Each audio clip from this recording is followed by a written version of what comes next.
Hello, everybody. Welcome back to Historical Biography. Today, we're going to be talking about one of the most important people in world history, which is Jesus of Nazareth. Now, um, obviously, for most of you who are probably watching this, you know who Jesus is. He's an important guy. He changed the world. But before we really get started, I'd like to point out that this is not a religious talk.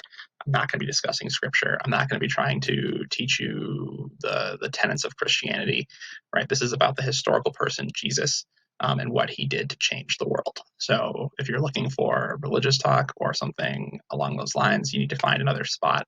This is not what that's going to be. Now, with that being said, let's move on and learn a little bit about this man and what he did to change the world. So, who was Jesus? According to our best resources, we know that he was born in Bethlehem, which is part of the kingdom of Judea. And Judea at the time was under the control of the Roman Empire. So he was born in the Roman Empire, and this portion of it called the kingdom of Judea. This is where the Jews lived. Um, Jesus was a Galilean Jew, and he preached orally through the kingdom of Judea when he grew older. When was Jesus preaching? Jesus was born in 4 BC and died in either 30 or 33 AD. So we're unsure of the exact date of his death due to the lack of reliable historical records. But basically, we do know that Judea at the time was conquered and under the thumb of Rome. So he's preaching at this time where his people are not free in the sense that politically they are under occupation.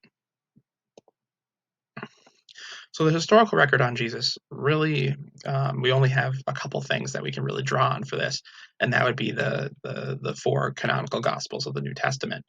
The Gospels of Matthew, Mark, Luke, and John all differ slightly, and they illuminate different things about his life and teachings. But once again, these documents aren't exactly the most historically accurate things to rely on. We'll talk about that a little bit more in the video. So why is this? Why are these not the greatest? Well, each gospel was written minimally 30 years after Jesus had died, right? So he had already passed away. Some of the people who were writing these never actually met him, right? So these aren't necessarily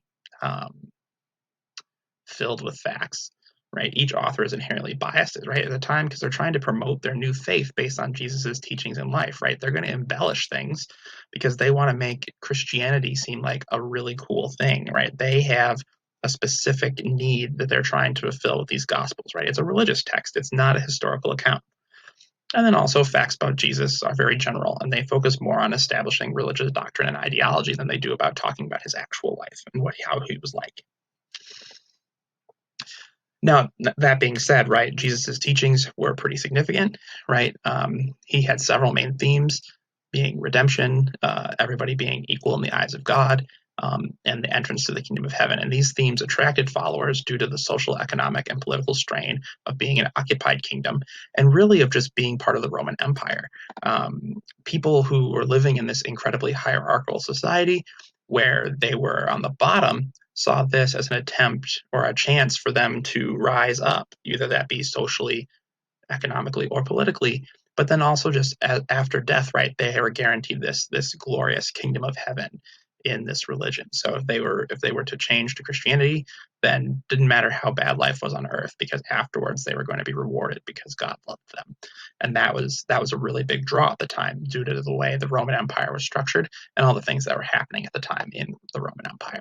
So these teachings really kind of hit a sore spot for the peasants of the Roman Empire, right? They were um, this message really hit with them. And now, of course, right, we know that Christianity is the world's largest religion. It is practiced by a lot of people, and it's been a really big impact on history, right? It's become highly influential in the course of our history, at least Western history, the history of Europe, the history of the United States, and the teachings of Jesus are well known throughout the world. Even the people who aren't Christian know about Christianity and the general gist of Jesus's teaching and preaching. So, got my resources from Wikipedia and the Bible. Wikipedia, turns out, folks, is actually a pretty accurate source when it comes to historical facts nowadays, especially because you need to have citations and fact checkers, and there are people who are specifically there to make sure that pages are accurate. They have historians do that now. So Wikipedia is actually a really accurate web source if you're looking for things about history or if you're looking for things about science. Also, pages like that, the one about Jesus, you can't edit them anymore. You can't just edit these kind of pages anymore. They get restricted so that only certain people have the right to change them. So if you're looking for a new web source to look at, try checking out Wikipedia, even just for background stuff. And you can always find the sources at the bottom and point you towards a better spot to look for more stuff. Once again, thank you for watching Historical Biographies. Next time, we'll be talking about someone completely different, right? We've been going all over the place. We're going to continue to jump all over the place, right? We're going to find people who are interesting and we're going to talk about them. If there's someone that you want me to talk about, you want me to do some research and learn about somebody, figure out what's going on with them in history, drop it in the comments and I will definitely look into it. I have the time and I definitely read all the comments on my channel because there aren't that many. So if you comment, I will make sure to get back to you. Thanks so much for watching again, and we'll see you next time for some more historical biographies.